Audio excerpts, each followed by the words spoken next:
اس کے علاوہ جو ہے عید الفطر کے چند مسائل بھی آپ کے سامنے رکھ دیتا ہوں۔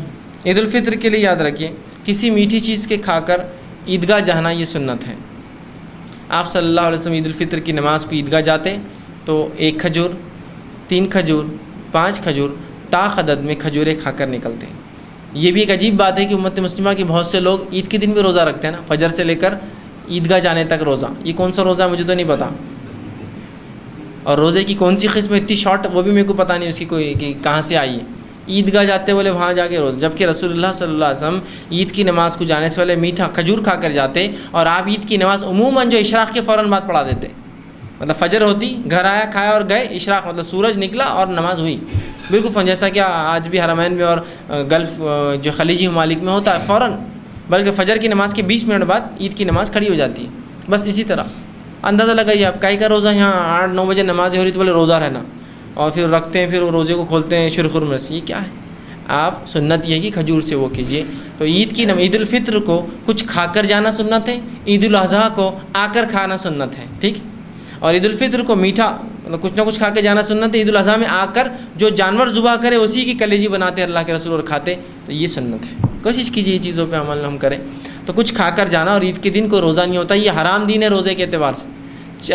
جو ہے 5 دن ایسے ایام ہیں جن میں روزہ رکھنا حرام ہے۔ ایک عید الفطر، دوسرا عید الاضحیٰ، اور باقی ایام تشریق کھانے پینے کے دن جو ہوتے ہیں جو عید الاضحیٰ کے بعد چلتے ہیں۔ 10 عید الاضحیٰ 10 جو ہے تاریخ جو ہوتی ہے عید کی، عید الاضحیٰ جس کو ہم کہتے ہیں، تو یہ تو ہوا ذی الحجہ کے مہینے کی عید کا دن۔ اس کے بعد 11 ذی الحجہ، 12 ذی الحجہ اور 13 ذی الحجہ یہ ایام تشریق ہے، کھانے پینے کے دن ہے۔ تو یہ 4 دن ایک ساتھ آتے ہیں، اور عید الفطر 5، یہ 5 دن روزہ رکھنا حرام ہے، یاد رکھیے۔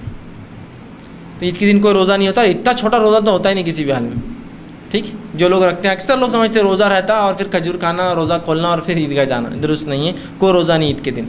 تو میٹھی چیز کھا کر آپ جائیں گے، بالخصوص کھجور، اور وہ بھی طاق عدد میں 1، 3، 5، ٹھیک ہے؟ لیکن سلسلے کو جاری ہی مت رکھیے آپ، 1 کھا لیا، اب 2 کھا لیا، اب 3 کھا لیتا، پھر 4 کھا لیا، 5 کھا لیتا، 6 اور کھجور کھاتے بیٹھے ہوئے آپ ادھر، ٹھیک؟ یہ درست نہیں۔ مقصد یہ کہ آپ کچھ کھا کر جا، رسول اللہ کو بتانا تھا یہ چیز، ٹھیک؟ اسی طرح نماز عید کے لیے پیدل جانا اور پیدل واپس آنا سنت ہے۔ سواری پہ جانا آنا کوئی حرام نہیں ہے، کوئی غلط عمل بھی نہیں ہے، لیکن اگر آپ پیدل جا سکتے اور آ سکتے ہو تو یہ زیادہ بہتر ہے، اور یہ سنت کا درجہ رکھتی ہے۔ رسول اللہ صلی اللہ علیہ وسلم عیدگاہ جاتے اور آتے پیدل، اور ایک راستے سے جانا اور دوسرے راستے سے آنا یہ بھی سنت ہے۔ مطلب جاتے وقت ایک راستہ اختیار کیجئے، آتے وقت دوسرے راستے سے آئیے، ٹھیک ہے؟ یہ بھی سنت ہے، کوشش کرے کہ اس پہ عمل کرے۔ اسی طرح عیدگاہ جانے آنے کا راستہ بدلنا یہ بھی سنت ہے۔ نماز عید کو بستی سے باہر عیدگاہ میں پڑھنا یہ سنت ہے، اور اللہ کے رسول ہمیشہ اس کو بستی سے باہر کھلے میدان میں پڑھتے تھے، جو کھلا ہوا آسمان کے نیچے کوئی چیز ہو۔ تو کوشش کریں ہم اور آپ بھی کہ ہم کھلے میدان میں جو کہ عیدگاہ ہوتے ہیں، عیدگاہ میں جا کر یہ نماز پڑھنے کی جو کوشش کریں، ٹھیک ہے؟ نماز عید کے لیے خواتین کا بھی جانا جو ہے یہ سنت ہے، اور بلکہ کچھ نہ ہو سکے تو کم از کم عید کے دن تو خواتین نماز کو ضرور جائے عید کے، اس لیے کہ یہ اجتماع شہر کے لیول پر اجتماع ہوتا ہے، تو کم از کم عید کے دن جائیں۔ اور نبی اکرم صلی اللہ علیہ وسلم فرماتے ہیں، حدیث میں یہ الفاظ ہیں، حضرت ام عطیہ رضی اللہ عنہا یہ فرماتی ہیں، سے روایت ہے کہ رسول اللہ صلی اللہ علیہ وسلم ہمیں حکم دیا، کیا حکم دیا؟ کہ دونوں عیدوں کے دن ہم حیض والی اور پردہ نشین یعنی تمام عورتوں کو عیدگاہ لے جائیں۔ آپ انداز لگائیے نبی اکرم صلی اللہ علیہ وسلم کیا حکم دے رہے، اس حکم کی حد دیکھیے کہ وہ فرما رہی کہ رسول اللہ حکم دیتے تھے عیدگاہ، عید کی نماز کے لیے تمام عورتیں عیدگاہ جائے، حتیٰ کہ پردہ نشین مطلب بڑی عورتیں، بالغ عورتیں، اور چھوٹی جو پردہ نہیں کرتی وہ بھی، اور حیض والی عورتیں بھی جائیں۔ دیکھیے اندازہ لگائیے، حیض والی عورت نماز نہیں پڑھ سکتی، ہم جانتے ہیں، لیکن عیدگاہ مسجد نہیں ہوتی، اس لیے وہ آ سکتی ہے اس کے اندر۔ مسجد میں ایسی عورت نہیں جائیں گی، لیکن عیدگاہ آ سکتی، عیدگاہ مسجد نہیں ہوتی ہے، ٹھیک؟ حیض والی عورتوں کو بھی حکم دیتے کہ وہ مسجد جائے، عیدگاہ جائے، عیدگاہ انہیں لائے تاکہ وہ مسلمانوں کے ساتھ نماز اور دعاؤں میں شرکت کریں۔ جو غیر حیض والی عورتیں ہوں گی وہ نماز پڑھیں گی، اور حیض والی عورتیں دعاؤں میں شرکت کریں گی جب امام خطیب جو ہے خطبے کے اندر دعا کریں گا۔ بات سمجھ میں آ رہی؟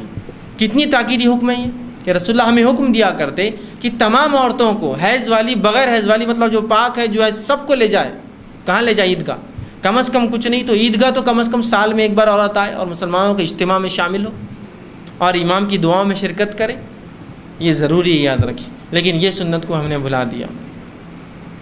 آج عیدگاہوں میں سب سے پہلے تو کوئی نظم نہیں ہے، نہیں بے پردہ کیوں، یہ ہوں گی فلاں ہوں گی۔ دیکھیے شریعت نے جب حکم دے دیا، نظم کرنا آپ کا کام ہے، نظم کرنا۔ ہم سے اگر کوئی چیز نہیں ہوئی تو شریعت پہ الزام مت لگائیے۔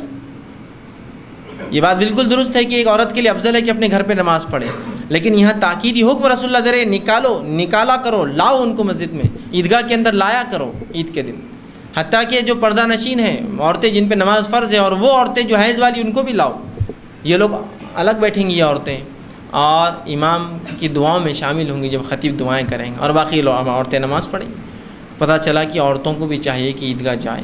یہ عجیب بات ہے، جو سنت ہے اس کو تو ہم چاہتے ہیں کہ عمل نہ کریں، اور جو غیر سنت چیزیں اس پہ دیکھیے کس حد تک عمل چل رہا ہے کہ اس کی کوئی انتہا نہیں، بلکہ کبھی کبھار لگتا ہے کہ وہ غیر سنت چیزیں ہی دین ہیں، اور جو سنت ہے وہ شاید دین کا کبھی حصہ تھی نہ کبھی رہیں گی۔ اس حد تک ہم نے سنت کو مسخ کر دیا، مار دیا، ختم کر دیا۔ تو عید کے دن یاد رکھیے یہ سنت ہے کہ رسول اللہ تاکیدی حکم دیتے ہیں کہ عورتوں کو بھی لایا جائے، ہر عورت عیدگاہ میں شامل ہو، تاکہ وہ خطیب کے ساتھ جو ہے مسلمانوں کے ساتھ رہے، ان کے ساتھ نماز پڑھے اور ان کی دعاؤں میں شرکت کرے۔ بلکہ رسول اللہ صلی اللہ علیہ وسلم عید کی نماز پڑھاتے، مردوں کو خطبہ دیتے، چونکہ انتظام نہیں تھا، عورتیں پیچھے ہوتی تھیں، سنیں، پھر پیچھے جاتے تھے اور عورتوں کو الگ سے واضح نصیحت کرتے تھے۔ پہلے مردوں کو کرتے تھے، پھر عورتوں کو بھی کرتے تھے، دونوں کو کرتے تھے، اندازہ لگائیں۔ تو اس سے پتہ چلا اگر خطیب انتظام نہیں ہے مائک کا تب بھی وہ بلا سکتا ہے، اور الگ سے ادھر ایک خطبہ دیں گا، ادھر ایک خطبہ دیں گا ان کے لیے، ٹھیک ہے۔ تو یہ بڑی اہمیت ہے اس کی، ٹھیک ہے۔ اسی طرح عید کی نماز کے لیے کوئی اذان نہیں ہے، کوئی اقامت نہیں ہے، اس سے پہلے کوئی سنت نہیں ہے، اس کے بعد بھی کوئی سنت نہیں ہے، ٹھیک ہے۔ اسی طرح جو ہے عید کی نماز کے بعد خطبہ دینا جو ہے مسنون ہے، پہلے نماز پڑھی جائیں گی، بعد میں خطبہ ہوگا، یہ مسنون ہے۔ لیکن یہ سنت بھی آج ہم نے چھوڑ دی، خطبہ پہلے ہوتا ہے، عید کی نماز بعد میں ہوتی ہے نا، خطبہ بلکہ بعد میں بھی ہوتا ہے اور پہلے بھی ہوتا ہے۔ عید کی نماز سے پہلے خطبہ چالو ہو جاتا ہے، 1-1 گھنٹہ چلتا ہے، اس کے بعد عید کی نماز ہوتی ہے اور پھر ایک عربی خطبہ ہوتا ہے جو اوپر ہوتا ہے، ٹھیک ہے۔ اور اس کے لیے بھی ممبر بنا دیا، اس پہ چڑھ کر دیتے ہیں، درست نہیں ہے، بغیر ممبر کے آپ رہیں گے، اس لیے کہ مسجد نہیں ہوں گی، وہ کھلا میدان ہوگا جہاں کچھ نہیں ہوگا اور آپ نیچے کھڑے رہ کر بات کریں گے، بہرحال، ٹھیک۔ تو یہاں جو ہے بعد میں جو ہونا چاہیے اس کے لیے، ٹھیک ہے۔ تو یہ چند باتیں بہرحال عید کے تعلق سے تھی، چند مسائل تھے رمضان کے، اعتکاف کے، عید کے، میں نے آپ کے سامنے رکھنے کی کوشش کی۔ اسی پر اپنی بات ختم کرتا ہوں۔ اللہ تعالیٰ سے دعا